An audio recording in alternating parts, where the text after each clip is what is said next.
Assalamualaikum warahmatullahi wabarakatuh. Sahabat Rizka Story yang dirahmati Allah, pernahkah kalian melihat sebuah kejadian yang sangat tidak masuk akal, namun benar-benar nyata adanya? Seorang anak pang dengan rambut mohawk, tato di tangan, pakaian lusuh penuh sobekan, tiba-tiba melamar seorang polwan cantik tepat di depan kantor polisi. Mengapa hal itu bisa terjadi? Apa yang sebenarnya ada di balik keberanian anak pang tersebut? Dan mengapa kita harus mendengarkan kisah ini sampai tuntas? Sebelum masuk ke cerita, mari bersama-sama kita kirimkan sholawat kepada baginda Rasulullah Muhammad Shallallahu Alaihi Wasallam. Semoga dengan bersholawat, hati kita tenang, hidup kita diberkahi, dan kelak kita mendapat syafaat beliau di hari akhir. Jangan lupa, dukung terus channel Rizka Story dengan cara subscribe dan aktifkan lonceng notifikasinya, agar kisah penuh hikmah ini bisa terus sampai kepada kalian semua. Hari itu, suasana depan kantor polisi ramai. Beberapa warga sedang mengurus surat tilang, sebagian lain menunggu keluarga yang ditahan. Di tengah keramaian itu, tiba-tiba seorang anak pang bernama Bima muncul. Penampilannya sungguh mencolok. Rambut mohawk berwarna merah menyala, jaket jeans penuh tempelan kain, sepatu butut, dan wajah dengan coretan spidol menyerupai tato. Semua orang langsung menoleh, sebagian mengernyit, sebagian lagi menahan tawa. Lihat tuh, ada anak pang lewat, bisik seorang warga. Jangan-jangan mau bikin keributan lagi, sahut yang lain dengan nada sinis. Namun Bima tidak peduli. Langkahnya mantap menuju halaman kantor polisi. Saat itu, dari dalam gedung keluar seorang polwan cantik bernama Ayu. Tubuhnya tegap, wajahnya anggun, dengan seragam yang rapi dan bercahaya. Semua orang tahu, Ayu adalah kebanggaan kantor polisi tersebut, karena selain cantik, ia juga tegas dan cerdas. Tanpa banyak basa-basi, Bima tiba-tiba menghentikan langkahnya. Dari balik jaket lusuh, ia mengeluarkan sebatang mawar merah. Semua orang terkejut. Ia berjalan ke arah Ayu dengan tatapan penuh keyakinan. "Polwan Ayu," ucapnya lantang, suaranya bergetar namun tegas. "Sejak pertama kali melihatmu, aku jatuh cinta. Aku ingin melamarmu. Aku ingin menjadikanmu istriku." Sejenak suasana hening. Namun tak lama kemudian, tawa meledak dari arah para polisi dan warga yang menyaksikan. "Hahaha, gila. Anak pang melamar polwan," seru seorang polisi muda sambil menepuk paha. "Dasar tidak tahu diri, bercermin dulu sebelum bermimpi jadi suami Ayu," tambah yang lain. Polwan Ayu memandang Bima dengan tatapan dingin. "Kamu pikir aku mau sama orang sepertimu?" katanya dengan nada merendahkan. "Jangan pernah harap. Saya menolak mentah-mentah lamaranmu. Jangan berani-berani lagi muncul di hadapan saya." Bima menunduk, menggenggam mawar itu erat. Sesaat matanya berkaca-kaca. Namun ia tetap mencoba tersenyum. "Terima kasih sudah menjawab," ujarnya pelan, sebelum berbalik pergi. Di belakangnya, gelak tawa semakin keras. Orang-orang menunjuk-nunjuk sambil menertawakannya. Seakan anak pang itu hanyalah bahan lelucon yang hina. Tak seorang pun menyangka bahwa peristiwa kecil di depan kantor polisi hari itu hanyalah permulaan dari sebuah rahasia besar yang akan mengguncang mereka semua. Bima melangkah menjauh, meninggalkan tawa dan hinaan. Namun dalam hatinya, ada sesuatu yang tersimpan rapat. Sesuatu yang kelak akan membuat semua orang tercengang dan menelan kembali kata-kata mereka sendiri. Sejak peristiwa memalukan di depan kantor polisi itu, Bima tak lagi terlihat di sekitar jalanan tempat ia biasa nongkrong bersama kelompok pang. Orang-orang mengira ia pergi karena malu. Sebagian lainnya meyakini anak pang itu putus asa dan tak akan pernah muncul lagi. Namun kenyataannya berbeda. Malam itu, Bima duduk sendiri di sebuah kamar kecil yang remang. Temboknya penuh coretan cat semprot. Sebuah gitar tua bersandar di pojok ruangan. Bima menatap cermin retak di depannya, melihat wajahnya yang penuh coretan spidol yang sengaja ia buat agar tampak garang. Perlahan, ia mengusap wajahnya dengan kain basah. Coretan itu memudar, menyingkapkan sosok wajah yang jauh lebih bersih dari perkiraan banyak orang. "Semua orang merendahkanku hanya karena penampilan. Mereka tidak tahu siapa aku sebenarnya," Gumamnya lirih sambil mengepalkan tangan. Ingatan tentang tawa para polisi dan warga masih berputar di kepalanya. Suara Polwan Ayu yang menolak mentah-mentah lamarannya seakan menusuk hatinya berulang kali. Kamu pikir aku mau sama orang sepertimu? Jangan pernah harap. Kalimat itu terus terngiang, membuat dadanya sesak. Namun alih-alih hancur, penolakan itu justru menyalakan api tekad di dalam dirinya. Ia tahu, waktunya belum tiba. Ia harus tetap sabar, tetap menyimpan rapat identitas aslinya.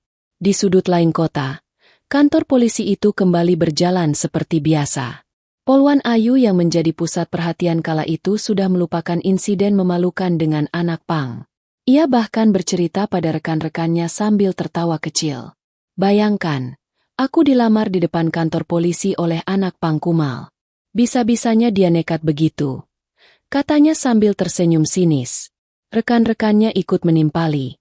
Itu jelas hanya omong kosong. Orang seperti dia hanya pantas hidup di jalanan. Tidak layak bersanding dengan polwan sekelasmu, Ayu.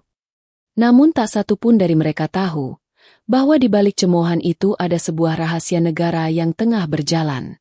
Beberapa malam kemudian, sebuah pertemuan rahasia digelar di gudang tua pinggiran kota.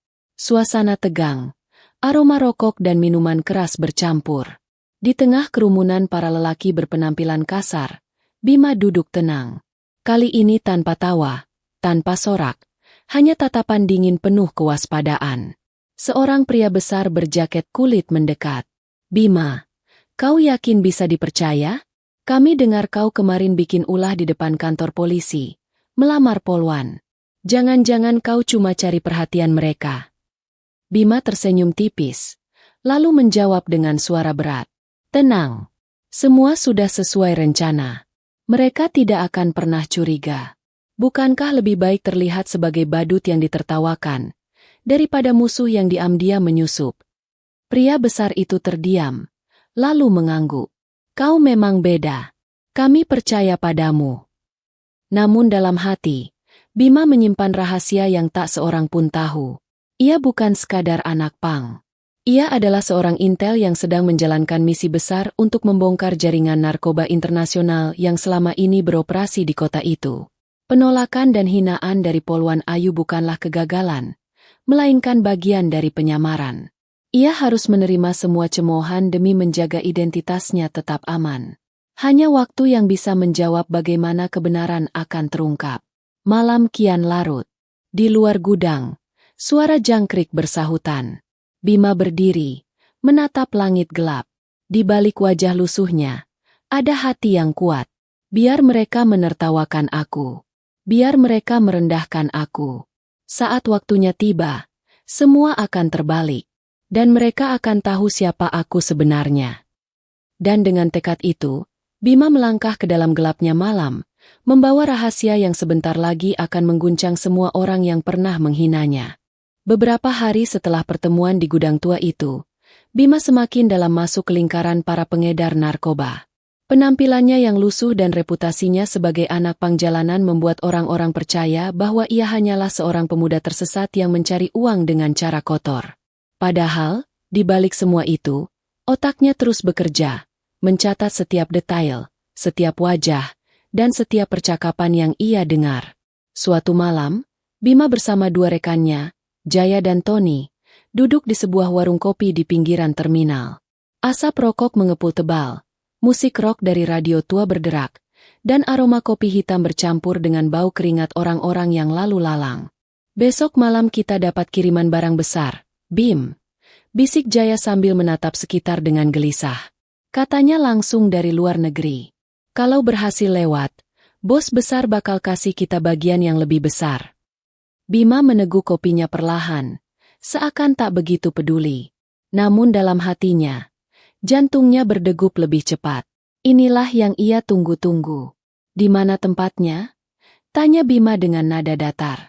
Pelabuhan tua. Tengah malam. Jangan sampai bocor. Kalau sampai ada polisi tahu, kita semua bisa habis. Tony menambahkan dengan suara serak. Makanya jangan ada yang banyak omong. Kita harus jaga mulut. Bima hanya mengangguk pelan. Malam itu ia berpura-pura mabuk, tertawa terbahak-bahak seperti layaknya anak pang yang tak punya masa depan. Tetapi ketika ia sudah sendirian, ia membuka ponsel kecil yang tersembunyi di balik kaosnya. Ia mengetik pesan singkat dengan kode rahasia kepada atasannya di Intel. Pengiriman besar. Pelabuhan tua. Tengah malam. Target operasi sudah jelas. Setelah pesan terkirim, Bima menutup matanya. Wajah Ayu kembali terlintas. Rasa sakit ketika ditolak dan dihina masih membekas. Namun kini itu menjadi semacam bahan bakar untuk dirinya. Ia ingin membuktikan bahwa lelaki yang pernah dianggap sampah oleh Ayu bukanlah orang sembarangan. Keesokan harinya, di kantor polisi, Ayu sibuk dengan berkas-berkas laporan. Namun pikirannya tak bisa lepas dari sosok Bima. Meski ia sudah menolak dengan keras, ada rasa heran yang tak bisa ia pahami. Kenapa dia berani melamarku? Apa dia benar-benar gila? Atau ada sesuatu yang lain? Gumam Ayu dalam hati. Seorang rekan polisi mendekat. Ayu, kenapa melamun? Masih kepikiran anak pang itu. Ayu tersenyum tipis. Entahlah, ada sesuatu dari matanya yang aneh. Seperti dia bukan orang biasa. Malam itu, sesuai rencana, Bima bersama Jaya dan Tony berangkat menuju pelabuhan tua. Angin laut berhembus dingin. Suara ombak menghantam dermaga yang sepi. Dari kejauhan terlihat beberapa truk berhenti. Lampu dimatikan. Hanya suara mesin yang terdengar samar. Seorang pria berbadan besar dengan wajah penuh bekas luka mendekati mereka. Ia dikenal dengan panggilan Bang Rudi, salah satu gembong narkoba yang paling ditakuti. Bima, katanya dengan suara berat. Aku dengar kau makin bisa dipercaya. Malam ini kau ikut bongkar muatan.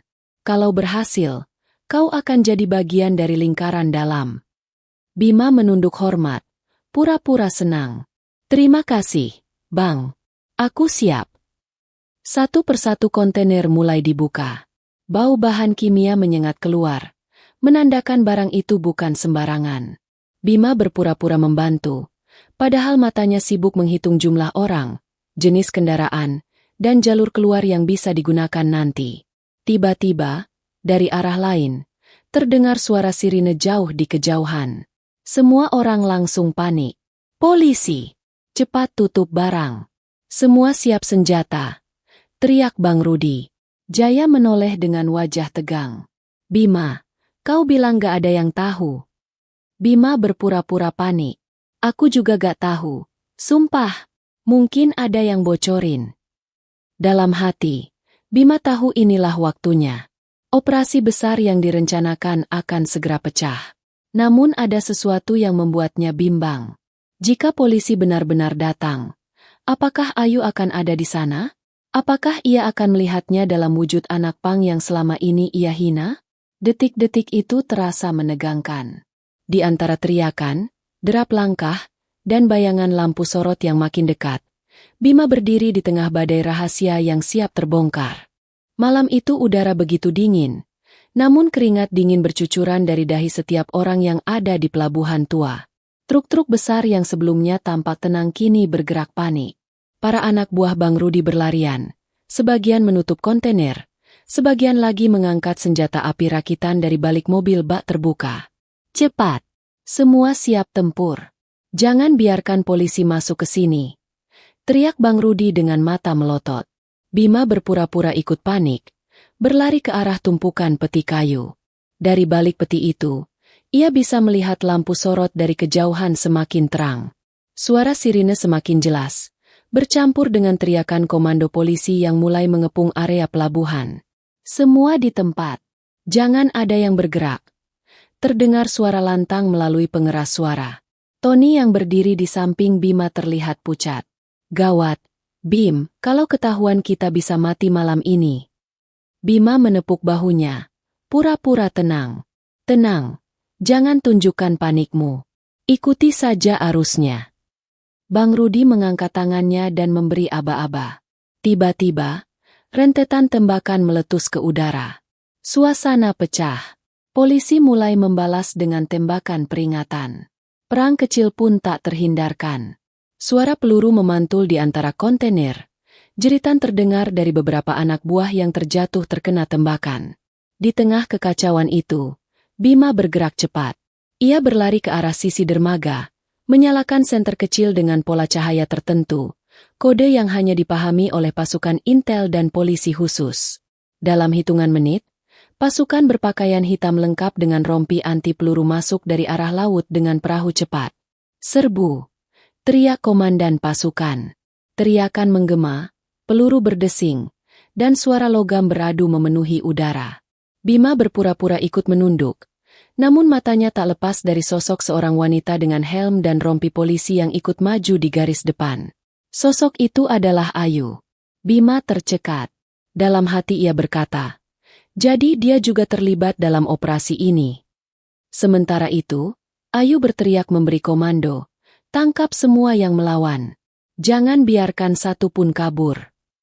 Ia tidak tahu, di antara para anak pang yang ia anggap sampah, ada Bima yang justru menjadi kunci operasi malam ini. Bang Rudi yang marah besar menodongkan pistolnya ke arah polisi. Jangan kira kalian bisa menang. Malam ini kalian semua mampus. Namun sebelum ia sempat melepaskan tembakan, Bima tiba-tiba melompat dari samping, menjatuhkan tangan Rudi hingga pistolnya terhempas ke tanah. Cepat kabur, Bima! Teriak Jaya yang melihat kejadian itu. Ia tidak tahu bahwa justru malam itu Bima sedang menyingkap jati dirinya. Perkelahian sengit pun terjadi. Bima memukul, menangkis, dan menjatuhkan beberapa anak buah Rudi dengan gerakan yang jelas bukan milik seorang pang jalanan biasa. Gerakannya terlalu terlatih, terlalu disiplin. Ayu yang memperhatikan dari jauh terkejut. Dalam hatinya ia berbisik, itu gerakan seorang intel bukan anak pang biasa. Bang Rudi akhirnya berhasil ditangkap setelah Bima bersama tim polisi mengurungnya di sudut dermaga. Barang bukti narkoba dalam jumlah besar pun berhasil diamankan. Suasana pelabuhan berantakan, dengan puluhan orang yang sudah diborgol, beberapa luka-luka, dan suara sirine yang terus meraung memecah malam. Ketika semuanya mulai mereda, Ayu mendekati Bima.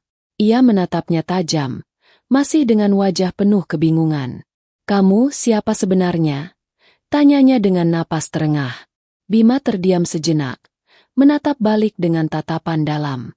Ia tersenyum tipis, lalu menjawab singkat, "Belum saatnya kau tahu, Ayu. Tapi nanti semua akan jelas." Lalu ia melangkah pergi bersama tim intel yang datang dari arah belakang, meninggalkan Ayu dengan perasaan campur aduk antara terkejut, penasaran, dan bingung.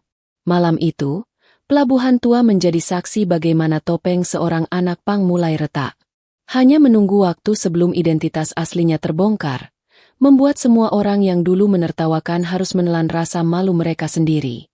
Keesokan paginya, kantor polisi kota itu penuh dengan wartawan. Berita tentang penggerebekan besar di pelabuhan tua sudah tersebar luas. Headline koran pagi menuliskan, jaringan narkoba internasional digagalkan, puluhan orang ditangkap. Namun ada satu hal yang tidak ditulis. Siapa orang misterius yang membuat operasi itu berhasil?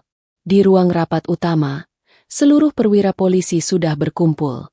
Kapolres duduk di kursi paling depan dengan wajah serius. Di sampingnya, Ayu tampak gelisah. Ia masih memikirkan kejadian semalam, tentang anak pang yang ia hina habis-habisan, yang ternyata memiliki gerakan seperti seorang profesional.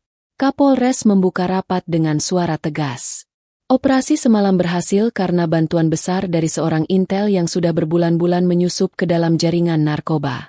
Tanpa dia, kita tidak akan tahu jadwal, lokasi, maupun jalur distribusi. Ruangan hening. Semua orang menunduk hormat. Lalu pintu ruang rapat terbuka. Seorang pria masuk dengan langkah tenang. Penampilannya jauh berbeda dari anak pang yang selama ini dikenal. Rambutnya rapi, wajahnya bersih, dan ia mengenakan seragam dinas intelijen dengan lambang kebanggaan di dadanya. Semua mata terbelalak. Beberapa mulut terbuka lebar karena tak percaya. "Bima?" bisik seorang polisi dengan suara nyaris tak terdengar. Polwan Ayu sendiri tercekat. Tangannya bergetar. Matanya berkaca-kaca. Ia tak bisa mempercayai apa yang dilihatnya. Pria yang kemarin ia hina mentah-mentah di depan umum kini berdiri gagah sebagai pahlawan operasi. Kapolres berdiri. Perkenalkan, inilah Intel Bima. Dialah orang yang kalian kira anak pang jalanan. Selama ini ia menyamar untuk menembus jaringan narkoba yang sangat sulit ditembus. Berkat keberaniannya, kita berhasil menangkap gembong besar yang sudah lama menjadi buronan. Terdengar bisik-bisik di seluruh ruangan. Beberapa polisi menundukkan wajah karena malu. Mereka teringat bagaimana dulu ikut menertawakan dan merendahkan Bima saat melamar Ayu. Bima menatap sekeliling dengan mata tenang. Ia melihat satu persatu wajah mereka, lalu berhenti pada Ayu. Tatapan mereka bertemu. Ayu segera menunduk. Wajahnya memerah. Hati kecilnya dipenuhi rasa penyesalan. Dengan suara tegas namun tenang, Bima berkata, "Saudara-saudara, saya sengaja menjalankan penyamaran dengan cara paling sederhana. Menjadi anak pang di jalanan. Saya tahu, banyak hinaan dan tawa yang saya terima. Tapi semua itu adalah bagian dari tugas. Kalian tidak salah menilai, karena memang itulah yang saya tunjukkan. Namun ingatlah satu hal, jangan pernah menilai seseorang hanya dari apa yang terlihat di luar." Kalimat itu menghujam ke hati semua orang yang ada di ruangan.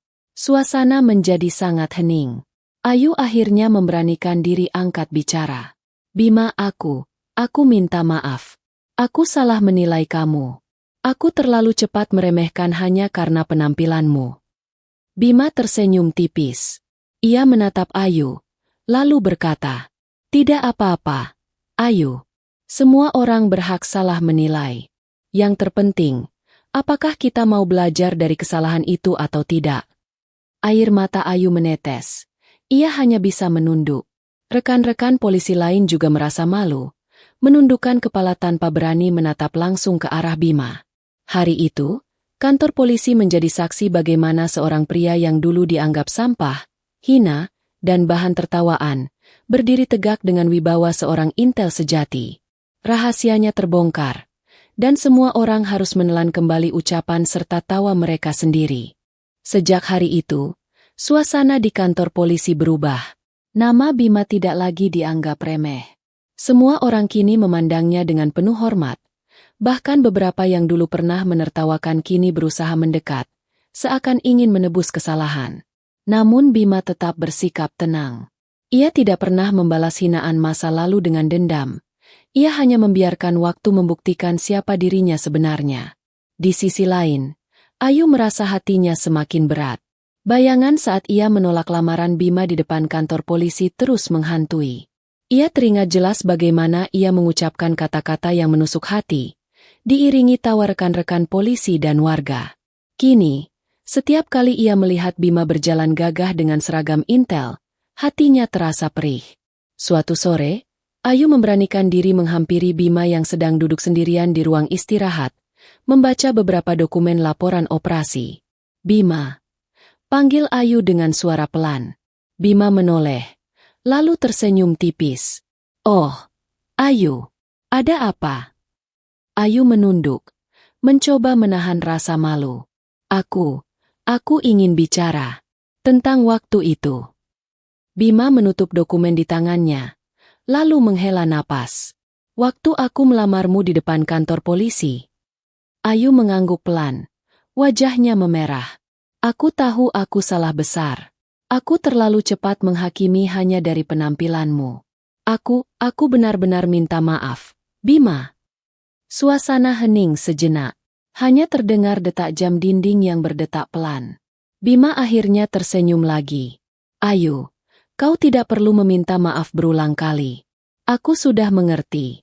Itu semua bagian dari penyamaran. Aku memang sengaja membiarkan diriku dihina, agar misi tetap berjalan." "Tapi, tetap saja," potong Ayu dengan suara bergetar. "Aku merasa bersalah. Aku mempermalukanmu di depan umum. Padahal di balik semua itu, kamu sedang berjuang demi tugas negara." Bima menatap mata Ayu dalam-dalam. Ada ketulusan di sana, tapi juga rasa bersalah yang begitu besar. "Ayu, dengar," katanya lembut. "Seorang intel harus siap menerima risiko, termasuk dihina dan direndahkan. Kalau aku baper dengan semua itu, mungkin misi ini sudah gagal sejak awal. Air mata Ayu menetes perlahan. Ia menunduk, menutupi wajahnya dengan tangan. Aku bukan hanya merasa bersalah, Bima, aku juga merasa bodoh. Aku menolak seseorang yang jauh lebih mulia daripada apa yang kupikirkan. Aku hanya melihat penampilanmu, tanpa tahu isi hatimu. Bima terdiam. Di dalam hatinya, ia pun sebenarnya merasakan sesuatu yang sulit diungkapkan. Sejak awal, ia memang memiliki rasa kagum pada Ayu. Namun kini, setelah semua yang terjadi, ia dihadapkan pada dilema besar. Apakah ia harus membuka hatinya untuk Ayu, yang dulu menolaknya dengan hinaan? Atau tetap menjaga jarak, karena tugas sebagai intel lebih penting daripada urusan pribadi? Malam itu, Bima berdiri di halaman kantor polisi, menatap langit penuh bintang. Ia berbicara lirih seakan hanya dirinya dan Allah yang mendengar. Ya Allah, aku hanyalah hamba MU yang lemah. Aku tahu tugasku adalah mengabdi kepada negara, melindungi rakyat dari kejahatan. Tapi mengapa hati ini bimbang? Mengapa bayangan Ayu terus hadir, seakan menuntut jawaban? Angin malam berhembus lembut. Dari kejauhan, Ayu diam-diam memperhatikan Bima. Ia melihat sosok lelaki yang dulu ia anggap hina, kini berdiri tegak penuh wibawa. Hatinya berbisik, aku bodoh telah menolaknya. Tapi, apakah aku masih punya kesempatan? Disinilah cerita mulai memasuki babak baru. Bukan lagi tentang penyamaran atau operasi, melainkan tentang hati yang diuji, tentang penyesalan, dan tentang pilihan yang akan menentukan masa depan mereka berdua. Hari-hari setelah operasi besar itu berjalan seperti biasa di mata orang awam. Namun bagi Bima, segalanya berubah. Ia tak lagi bisa bebas berkeliaran dengan dandanan anak pang. Tugas penyamarannya telah usai. Kini, ia kembali mengenakan seragam intel, menghadiri rapat, dan menyiapkan misi-misi baru yang menuntut keberanian serta pengorbanan. Namun di balik ketenangan itu, hatinya terus diguncang oleh satu hal, Ayu. Polwan cantik itu kini selalu bersikap ramah kepadanya. Ayu sering mencoba mendekat, entah sekadar berbicara ringan, membantu menyiapkan laporan, atau menanyakan kabar. Semua itu membuat hati Bima resah. Ia tahu, ada sesuatu yang berubah di hati Ayu sejak rahasianya terbongkar. Suatu sore, ketika matahari hampir tenggelam, Ayu memberanikan diri mengajak Bima berbicara di taman kecil di belakang kantor polisi. Suasana tenang, hanya ada suara burung yang kembali ke sarang. Bima, ucap Ayu lirih, aku ingin jujur. Selama ini aku selalu menyesal. Bukan hanya karena pernah menghina kamu, tapi juga karena aku sadar, aku salah menilai orang. Dan, aku mulai merasakan sesuatu yang berbeda terhadapmu. Bima terdiam. Kata-kata itu membuat dadanya bergetar. Ia menatap wajah Ayu yang begitu tulus, berbeda jauh dari tatapan sinis saat menolaknya dulu. Ayu, jawab Bima perlahan. Aku mengerti, tapi kau harus tahu, hidupku bukan hidup biasa. Aku seorang intel. Tugas ini tak pernah mengenal kata selesai. Hari ini aku di sini, besok mungkin aku harus menyamar lagi, bahkan bisa jadi tak kembali. Ayu menunduk, air matanya menetes. Aku tahu, Bima, aku tahu risikonya. Tapi bukankah setiap orang berhak dicintai? Meski hidupnya penuh bahaya? Aku hanya ingin kau tahu, hatiku kini berbeda. Bima menghela napas panjang. Dalam pikirannya, dua jalan terbentang jelas. Di satu sisi ada tugas negara, di sisi lain ada perasaan yang mulai tumbuh. Jika ia memilih Ayu, ia harus siap membuatnya menunggu dalam ketidakpastian. Jika ia memilih tugas, maka hatinya harus rela menutup pintu yang kini baru saja terbuka. Ia menatap langit senja yang berubah jingga. Lalu dengan suara tenang namun penuh keyakinan, Bima berkata, Ayu, aku tidak bisa menjanjikan kebahagiaan seperti orang lain. Tapi aku bisa berjanji satu hal, aku akan tetap menjaga negeri ini. Bahkan jika itu berarti harus kehilangan cintaku sendiri. Jika kau memang ditakdirkan untukku, Allah akan mempertemukan kita dengan caranya. Tapi jika tidak, aku ingin kau tetap bahagia, meski tanpa aku. Ayu terisak. Kata-kata itu menghantam hatinya. Ia ingin protes, ingin berkata bahwa ia rela menerima risiko apapun. Namun melihat keteguhan di wajah Bima, ia hanya bisa menahan air mata. Bima lalu berdiri, menatap Ayu dengan senyum tipis. Terima kasih sudah mau melihatku bukan lagi sebagai panghina. Tapi mulai hari ini, aku harus kembali ke jalan yang penuh rahasia. Jangan menungguku. Ayu, jalani hidupmu dengan baik. Itu sudah cukup bagiku. Dengan langkah perlahan, Bima berjalan menjauh, meninggalkan Ayu yang masih berdiri dengan air mata membasahi pipinya. Hatinya perih, namun tekadnya bulat. Ia tahu, tugasnya sebagai intel adalah panggilan yang lebih besar dari sekadar urusan pribadi. Di balik cahaya senja, sosok Bima perlahan menghilang, seolah ditelan bayangan malam. Yang tertinggal hanyalah rasa hormat yang mendalam, penyesalan yang tak terhapus, dan sebuah kisah yang akan selalu dikenang oleh semua orang yang pernah meremehkannya. Anak pang yang dulu ditertawakan kini menjadi pahlawan yang tak ternilai. Dan kisahnya menjadi pengingat abadi, bahwa penampilan bukanlah segalanya, karena di balik yang hina bisa tersimpan jiwa yang mulia. Sahabat Rizka Story yang dirahmati Allah, dari kisah seorang anak pang bernama Bima yang ternyata seorang intel, kita bisa mengambil banyak pelajaran berharga untuk kehidupan kita sehari-hari. Mari kita renungkan satu persatu, dengan hati yang lapang. Pertama, jangan pernah menilai orang hanya dari penampilan luarnya. Berapa banyak di antara kita yang begitu cepat menghakimi seseorang hanya karena pakaiannya lusuh, rambutnya berantakan, atau pekerjaannya dianggap rendah? Kita sering lupa bahwa penampilan hanyalah kulit luar. Di balik wajah yang tampak hina, bisa jadi tersimpan hati yang sangat mulia. Di balik pakaian yang kotor, bisa jadi ada perjuangan yang jauh lebih besar daripada sekadar menampilkan diri. Kedua, setiap orang punya cerita hidup yang tidak kita ketahui. Bima, yang selama ini dikira anak pang jalanan tanpa masa depan, ternyata sedang mengemban misi besar untuk negara. Betapa sering kita salah menilai, hanya karena tidak tahu latar belakang seseorang. Bisa jadi orang yang duduk di pinggir jalan, orang yang bekerja sebagai pemulung, tukang becak, atau pedagang kecil, memiliki perjuangan yang jauh lebih berat daripada yang kita bayangkan. Karena itu, alangkah indahnya bila kita selalu berbaik sangka. Ketiga, ucapan adalah senjata yang tajam. Lihatlah bagaimana Ayu, polwan yang cantik itu, menolak Bima dengan kata-kata kasar. Saat itu mungkin Ayu merasa benar, merasa wajar menolak lamaran seorang anak pang. Namun kata-kata yang diucapkan dengan merendahkan, meninggalkan luka yang dalam. Bahkan ketika kebenaran terbongkar, rasa malu yang muncul jauh lebih besar. Dari sini kita belajar bahwa ucapan seharusnya dijaga. Jika ingin menolak, tolaklah dengan lembut. Jika ingin bicara, bicaralah dengan bijak. Karena luka dari perkataan seringkali lebih menyakitkan daripada luka fisik.